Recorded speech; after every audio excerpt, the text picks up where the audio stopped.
وجاء فرعون ومن قبله والمؤتفكات بالخاطئة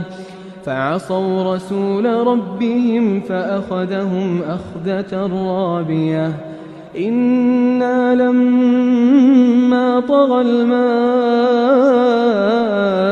حملناكم في الجارية لنجعلها لكم تذكرة وتعيها أذن واعية فإذا نفخ في الصور نفخة واحدة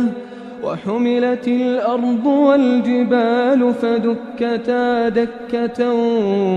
واحدة فيومئذ وقعت الواقعة وانشقت السماء فهي يومئذ